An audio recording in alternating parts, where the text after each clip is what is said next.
Real Estate Roundup. Real Estate Roundup with Realtor Nagaraj Annaiah every Sunday from 12:30 p.m. to 1 p.m. PST on Bali 92.3 FM. Hello, Bay Area. Happy Sunday. Hope you're having a great day out there. I'm a realtor Nagaraj Annaiah, and today joined by Tony Hong from the CPA Dude. Today we are going to talk about everything about the real estate, how the real estate can help you to build your vehicle for a wealth, right? Everybody's planning for a wealth, but they don't strategize properly. Then Oh yeah. how can they build it? Tony, welcome to the show. Hey, thanks, Nagaraj. Nice to be back and excited to chop it up on taxes. Let's save some people some money today. No, taxes and the real estate both can be the vehicle to build your wealth, right? Like, Oh, it's the combo. It's how the tax code's written. It's if you're not using it, it's one of the three that how the tax code's written to save a ton in taxes and start building wealth so you don't have to work so much. yeah, I think if you don't strategize, you can't do it. Listeners, if you have any questions, we are live on a Bali 92. We are live on a Bali 92. Give us a call. Our studio line numbers are 877 Bali 92, 877 Bali 92. Anything on the real estate or anything on the taxes, because tax deadlines are there already. Corporate tax deadlines are there, and even your regular deadlines are there for taxes. When are the deadlines, Tony? Can you repeat it again? Oh yeah, deadline's really soon here. 8 more days. September 15th, that's for your S corporation, partnership, multi-member returns. And then 10/15 is going to be your personal returns and also your C corporation returns. And then as of that's for 2024. Uh-huh. Then 2025, there's also quarterly taxes on 9/15. So a lot of tax deadlines coming up right now. So just mark your calendars for those dates, 9/15, 10/15. Correct. And now let's talk about the property taxes, right? From 2019 or 23% nationwide. Are you seeing like a Bay Area homeowners getting squeezed more than the rest of the country? Uh, how can the recent tax law changes can help the people, especially homeowners? Yeah, it's actually a good time. Even though it's going up, it's fine just because the tax code changed with the One Big Beautiful Bill Act. So with the new tax code change, the property taxes, now you can write off even more. Before it was capped at $10,000 for property taxes and income taxes. Now it's all the way up to $40,000. So 4x the times 400%. However, there's restrictions. If it's ever too good to be true, it probably is. Yeah. So the main thing is you have to make $500,000 or less Mhm. to qualify for the $40,000. If you make $600,000 or more, you only get 10,000. So that's the key part of why you need to do tax planning though, so Mhm. you get the best of both worlds. You maximize your property tax deductions and you maximize your income deductions so you don't overpay in taxes. So if you don't have a tax plan, you really want to get some strategy in place so you don't overpay in taxes.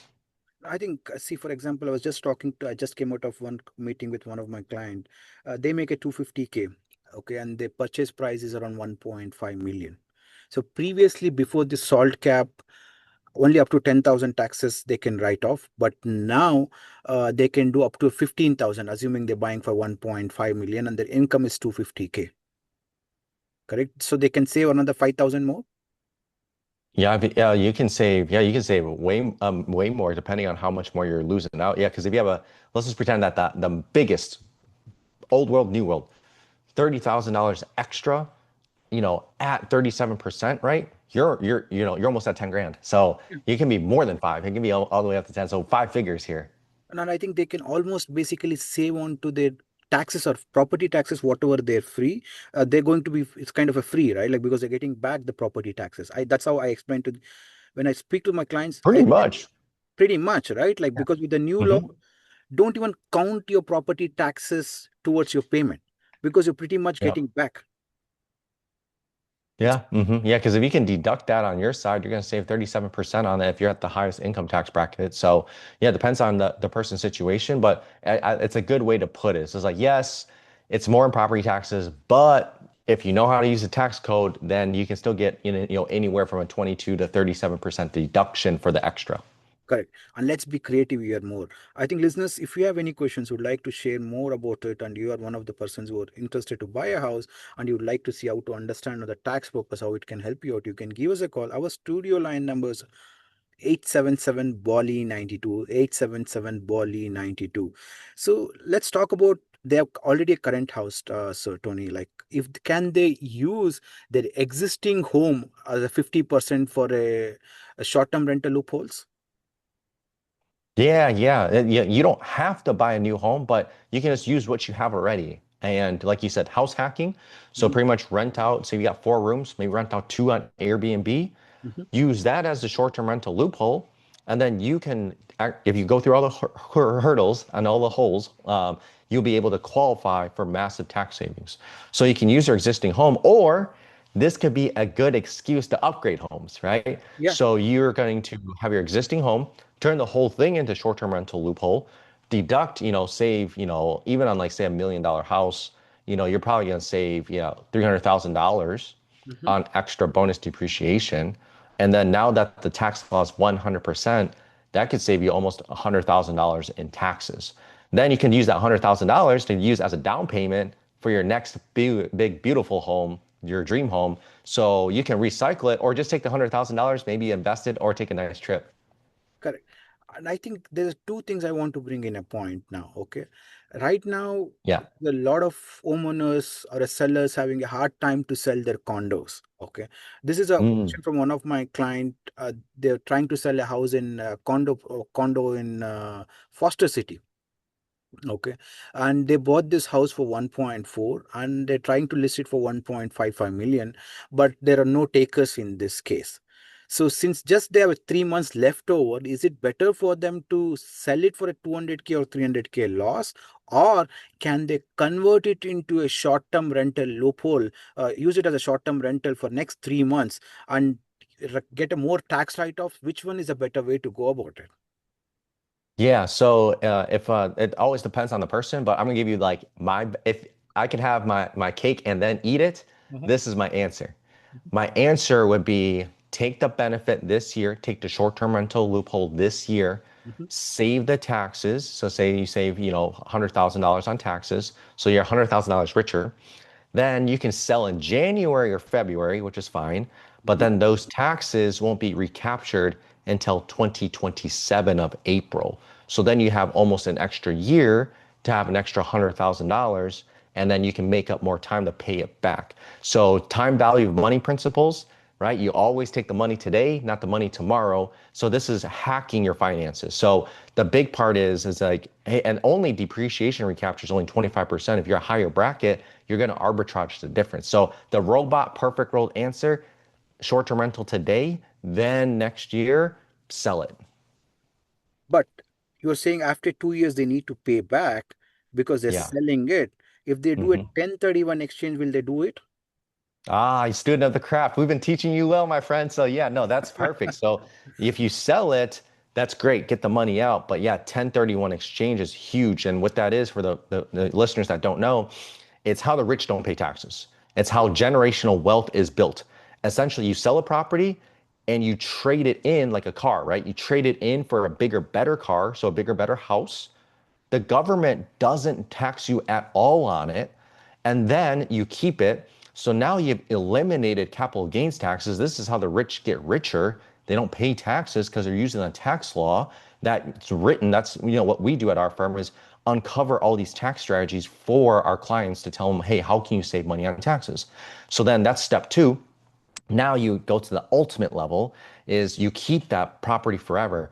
And then on the sad day, unfortunately, when you pass, is that you'll pass it off to your heirs, but then they get all the money tax free. So if you deferred $1 million in capital gains, then your kids get that, then they don't have to pay any taxes. And this is where generational wealth is built, right? Like, why do the rich get richer? Why is there generational wealth? It's because the tax code is written for those folks. And the tax code is written for anyone, actually. Anyone can use it. You don't have to be rich. You can be poor. You can be middle class. But do you have someone on your side telling you how to use all these strategies tailored toward your situation? I think that's a well said. I think, see, that is where you become smarter. I keep telling to the listeners out there, it's always about a strategy, what you're trying to do. Correct. If how do you want to become wealthier? What are the ways you look around? For one example, I told you single family home or a house, what you buy for yourself. primary house, the taxes can be written off, property taxes, or it depends on, as we discussed, the salt cap allows you to up to 40,000. Again, depends on the income bracket. And the second thing is converting a house hacking, converting a Yep. existing Yep. home. And the third thing is, as I said, if the homes are not selling, don't worry. Use this one also. What we just short-term rental, and there's a good time to convert your current home to short-term rentals also. Just Yeah, with 100% back, it's time to do it. If it was stuck before the old tax code, like, maybe not. Now it's 100%. You want to take advantage of it. and you just have 3 months. Come on, September, October, November, 4 months. Just 4 months can convert it into short-term rental, Upal, which is really good for you. Yep, yep, exactly. It's one of the best things out there. It's how a lot of our W-2 clients, because the W-2 clients have it the worst. They work the hardest, they get taxed the most. But what breaks are there for them? There's not a lot. 401k, HSA, FSA, after that's done, it's not a lot. But the short-term rental loophole is by far one of the best W-2 tax strategies out there. No, I think as you said, I think you said very well. W2 are smarter, work hard, but they don't be as smarter when they're paying for a taxes. All right. Yeah. The, Hmm. the experts like you makes a difference working with you, especially, and I think it goes hand in hand. Realtor and the tax, the team which you have around it, that makes a difference, right? Like especially on building on a wealth. Exactly. That's where the wealth is built. It's where you're gonna get freedom, flexibility. But if you're not doing anything, you're setting yourself up for failure. Like, why stay in default status, run the rat race every single day, Yeah. and just to have nothing to show for it at the end? Like, invest the money, find a wonderful home. It doesn't have to be investment unit. I tell people, hey, if you don't want to do rental properties because you're scared of being a landlord, that's fine. Go buy a primary at least. Start building some equity.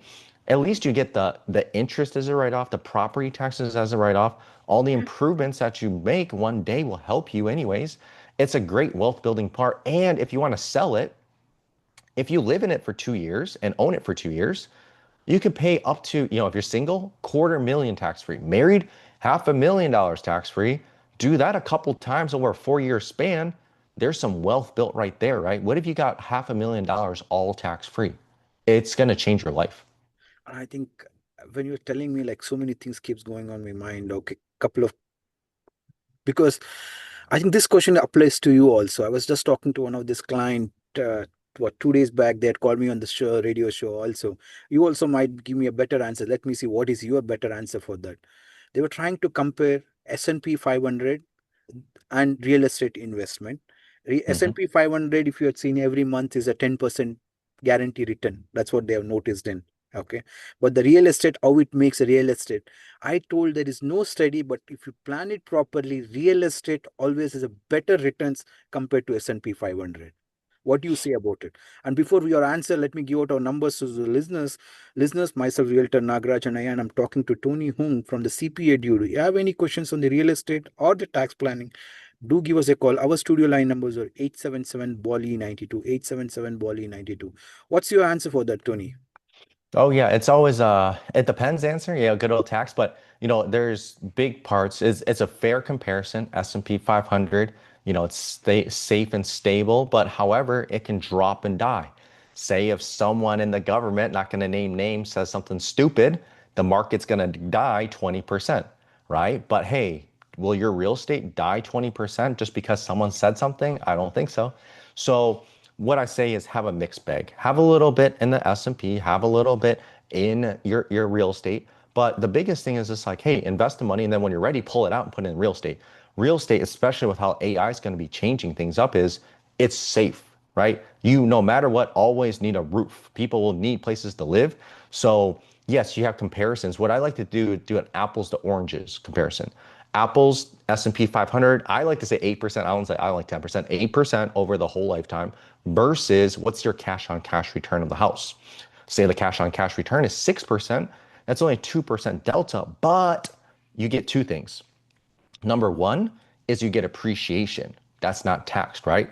You don't know how much appreciation can be, but I mean, any house in the Bay Area, you buy it, you're going to make 50,000. It's going to go up $50,000 every year, right? Yeah. Doing nothing. Will your S&P 500 one do $50,000 in appreciation without a large sum amount? Maybe not. But number two, though, is you get income producing asset, which is all tax free, generally speaking, as long as you have a mortgage and you're paying interest and depreciation. So, say if you get $300 of income per month for your rental property, you could pay $0 on taxes on that versus on the S&P 500, if you sell $300 of capital gains, you will pay money on capital gains. So that's a hidden benefit that most people miss. And it's apples to oranges comparison. There's not one asset class is better than another one. I think you put it very well. Don't compare. It's all depends on how you're strategizing on you, strategizing when you're filing for it.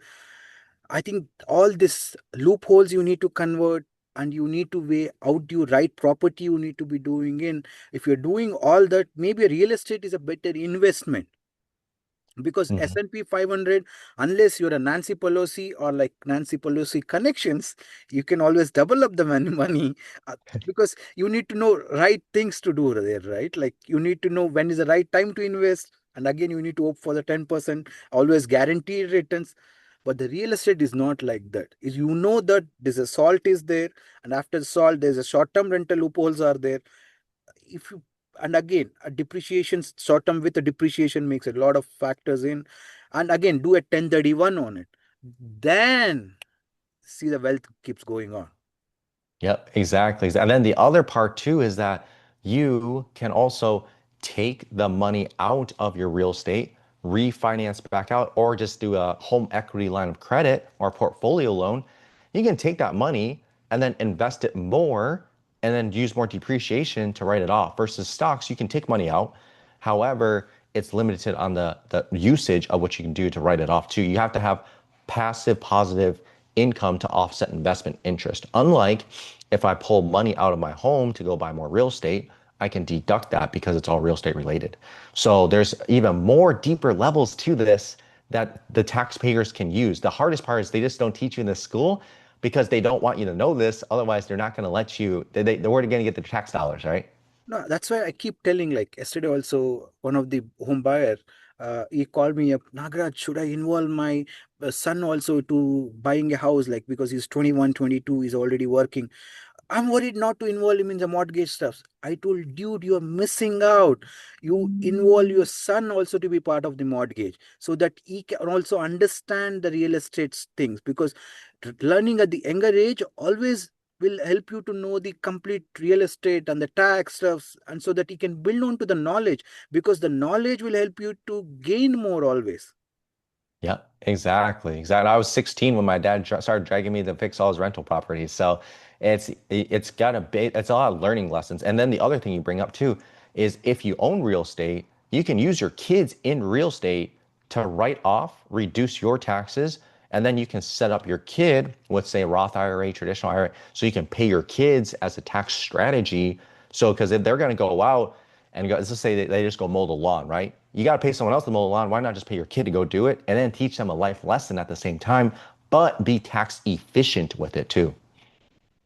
I think here we miss out a lot of. I think since you talked about the kids, see, we always educate the kids to go work under somebody else.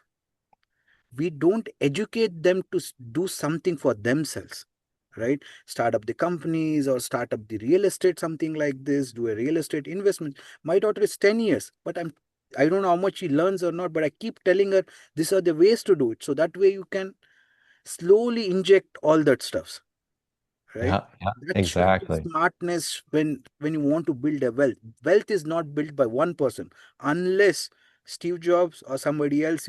You are like next level of IQ. Okay, you can do that. But if you are a normal average person, think all these ways so that you can do it. Since we Yeah, no, I just made a big guide because a lot of the clientele that we're having now, they have kids that want to set them up for the future because they wish their parents set them up for the future, but they didn't do it. So I just made a guide. You know, if you want to hit me up on Instagram, DM me Mhm, kids, mhm. the CPA dude, I'll send you over that guide because it's really powerful. Like I wish my parents did it for me, otherwise I'd be a trust fund baby. Yeah, I wouldn't be here today, man. Listeners, myself, Realtor Nagaraj Annaiah. I'm talking to Tony Hung from the CPA dude. We have few more minutes left. If you have anything to share, do give us a call. Our studio line numbers are 877 Bali 92, 877 Bali 92. I think there are two more things to talk about it. One is one of the client wanted to buy a second house for them. Okay. And they realized kids are in high school. They didn't want to move from a Fremont to Livermore, but house is beautiful right now. And bigger house. Okay. It's a 2.4 million.